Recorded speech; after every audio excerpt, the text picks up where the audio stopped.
आज के इस वीडियो में हम लोग एक्सप्लेन करेंगे कॉम्बिनेशन ऑफ सेल्स। दो डिफरेंट कॉम्बिनेशंस को एक्सप्लेन किया जाएगा। One of them is series combination and another one is parallel combination. लेकिन इस वीडियो में हम लोग मेनली आज एक्सप्लेन करेंगे सेल्स का सीरीज कॉम्बिनेशन और एक topic that is condition for maximum current in series combination of cells. समझते हैं सबसे पहले सेल्स का सीरीज कॉम्बिनेशन। कब हम लोग कहेंगे कि cells are connected in series? C,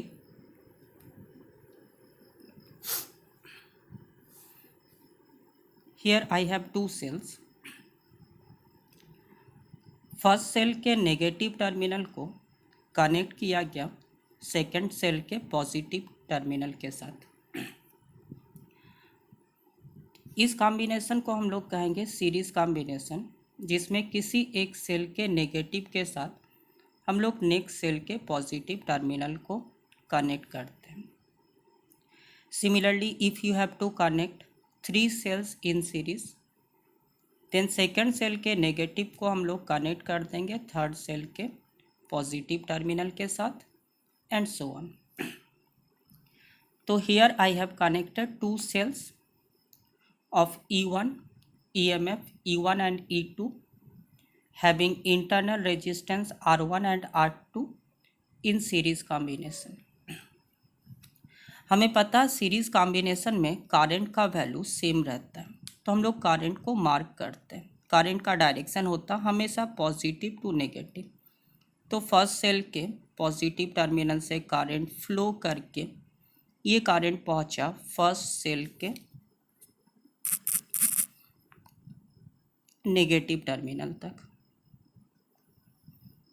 similarly for second cell I can say same amount of current will leave the positive terminal आई, और ये करंट भी फ्लो करके एंटर करेगा to the negative terminal. This is the uniform direction of current flowing through the cell. मान लेते हैं first cell के अक्रॉस 2 पॉइंट से ए और बी। इस दोनों पॉइंट्स के across potential difference means terminal potential that can be written as VA minus VB and that is equals to first cell का EMF that is E1 minus I into first cell का internal resistance that is R1। हम लोग use कर रहे हैं ये formula जो हम लोग प्रीवियसली डिराइव कर चुके हैं। V terminal potential equals to E minus IR, where E is the EMF of the cell, I is the current flowing through the cell and RB the internal resistance of the cell। Q VA minus VB लिखे। See, point A is connected to the positive terminal of the cell और point P connected है इस cell के negative terminal के साथ। तो obviously A point का potential B point से ज़्यादा होगा। So I have written VA minus VB that is equals to E1 minus IR1। Similarly for second cell point B का पोटेंशियल ज़्यादा है, तो I can write VB minus VC that is equals to second cell का EMF E2 minus current flowing through the second cell that is I into internal resistance of second cell that is R2।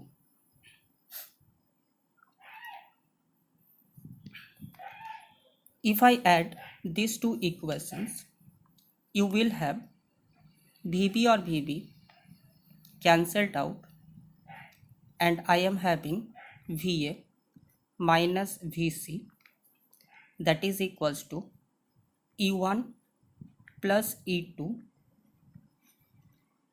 Minus I to R1 plus R2. Now see, if I replace these two cells by a single cell, हम लोग इस दोनों cell को replace करते हैं एक single cell से। इस सिंगल सेल का ईएमएफ है ई इक्विवेलेंट, ये उस दोनों सेल का इक्विवेलेंट है।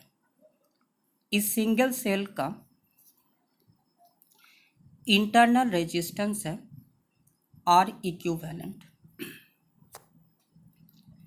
ऑब्वियसली इस सिंगल सेल के थ्रू भी करंट फ्लो कर रहा आई, और इस दोनों सेल को हम रिप्लेस किए एक सिंगल सेल से, तो दो points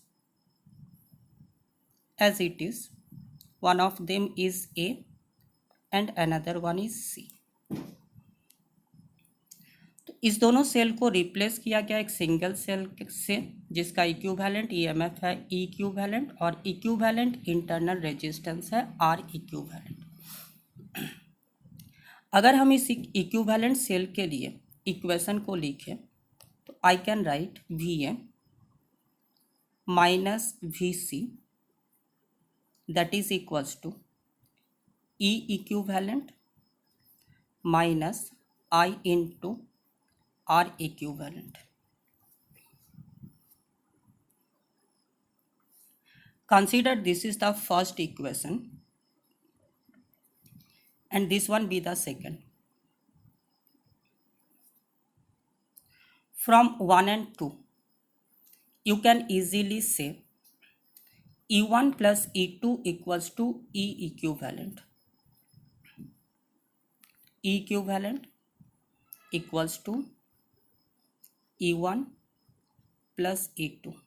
You are having one such equation. Again, instead of R equivalent, I can write R1 plus R2.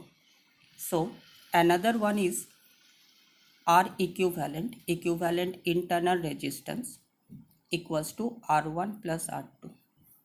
So see what you are having in series combination of cells. You can say if two cells are connected in series, then their equivalent EMF is simply the sum of individual EMFs of the cell. It means suppose अगर हम लोग दो sales को series में connect कर रहे हैं, one of them is having equivalent 2 volt and another one is 3 volt, then इस कॉम्बिनेशन का इक्विवेलेंट ईएमएफ हो जाएगा 5 वोल्ट। सीरीज कॉम्बिनेशन में इक्विवेलेंट ईएमएफ कैलकुलेट करने के लिए हम लोग इंटरनल इंडिविजुअल ईएमएफ को ऐड करेंगे। सिमिलरली इस पूरे कॉम्बिनेशन का equivalent internal resistance will also be the sum of individual internal resistances. अगर इस सेल का इंटरनल रेजिस्टेंस 2 ओम हो, इस सेल का 3 ओम, तो पूरे कॉम्बिनेशन का इंटरनल रेजिस्टेंस होगा 2 plus 3 that is 5 Om. Similarly, if you are having 3 cells, then equivalent EMF will be E1 plus E2 plus E3. For n number of cells, this will be E1 plus E2 plus E3 up to En. तो याद रखना series combination में total EMF हर एक cell के individual EMF के sum के बराबर होगा और टोटल इंटरनल रेजिस्टेंस भी हर सेल के इंडिविजुअल इंटरनल रेजिस्टेंसेस के सम के बराबर होगा। तो this is all about series combination of cells. Now see what is the condition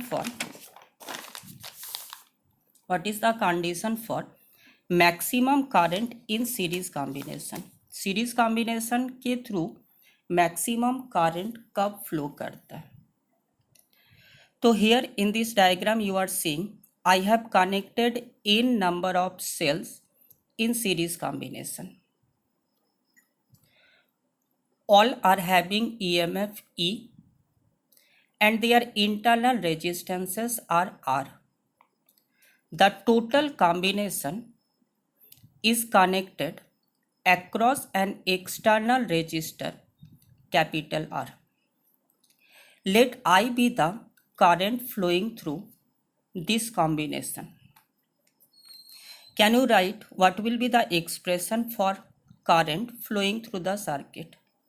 Current equals to V by R, means total potential by total resistance. अब प्रीवियस टॉपिक में हम लोगों ने देखा कि if you have n number of cells, each are having EMF E, then the total EMF of the circuit will be E plus E plus E up to n terms. That is total EMF equals to NE divided by total resistance of the circuit. As R be the internal resistance of each cells and they are connected in series, so you can say total internal resistance equals to R plus R plus R up to n terms, that is NR, plus the external resistance of the circuit, that is capital R. So this is the expression for current flowing through the circuit. Now we have to discuss what is the condition for maximum current flowing through the circuit. हमें calculate करना है कि इस circuit के through maximum current कब flow करेगा. So we are discussing two different cases. Case 1, let NR much larger than capital R, means हम लोग कंसीडर कर रहे हैं कि इस सर्किट का total internal resistance, that is NR, that is much larger than the external resistance capital R. So we can write I equals to NE divided by R as, this will be NE divided by NR, as NR much larger than R, so you can ignore capital R. If I cancel N, then I equals to E by R. What is E by R? E is the EMF of a single cell and RB its internal resistance. चूंकि small r काफ़ी छोटा है, it mean circuit में external resistance नेग्लिजेबली small है, तो काम कर रहा सिर्फ सर्किट का इंटरनल रेजिस्टेंस. तो E is the EMF and R is be the resistance, that is only internal resistance because external resistance has been neglected. So this is equals to current due to a single cell, एक cell के through flow करने वाला current.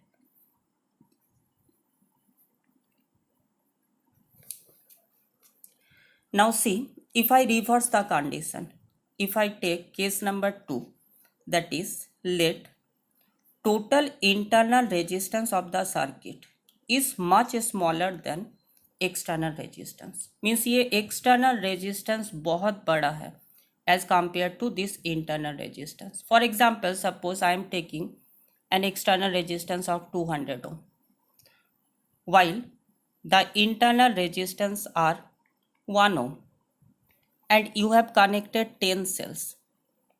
तो 10 cells का internal resistance कितना हो जाएगा? 10 into 1, that is 10 ohm, जबकि एक्सटर्नल रेजिस्टेंस है 200 ohm. Means external resistance internal resistance से बहुत बड़ा है. इस सिचुएशन में I को हम लिखेंगे NE as NR is much smaller than capital R, so this will be NE by R. That can be written as N into E by R.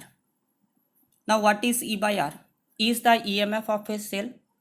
इसके इंटरनल रेजिस्टेंस को हम काफ़ी छोटा माने हैं, तो सर्किट में सिर्फ और सिर्फ एक्सटर्नल रेजिस्टेंस है R, तो E divided by R, that is the current flowing through the circuit, that is N into current through a single cell. E by R is the current through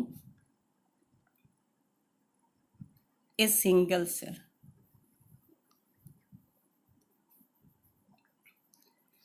तो क्या सीखे हम लोग इस discussion से? अगर मेरे पास बहुत सारा सेल्स है, सबका इंटरनल रेजिस्टेंस है, and I have given some external resistance also. अगर कॉम्बिनेशन का इंटरनल रेजिस्टेंस एक्सटर्नल रेजिस्टेंस से बहुत ज़्यादा है, तो उस सिचुएशन में I का वैल्यू हो रहा current due to a single cell. अगर इंटरनल रेजिस्टेंस से एक्सटर्नल रेजिस्टेंस बहुत बड़ा हो, तो उस सिचुएशन में I होगा N into current through a single cell, means maximum current इस सिचुएशन में फ्लो कर रहा, because this is N times the current through a single cell. तो सीरीज कॉम्बिनेशन को हम लोग यूज करेंगे उस सिचुएशन में जहां एक्सटर्नल रेजिस्टेंस सेल्स के टोटल इंटरनल रेजिस्टेंस से बहुत ज़्यादा हो, तभी हमें करंट का वैल्यू मैक्सिमम मिलेगा। So this is the condition for maximum current through series combination of a cell.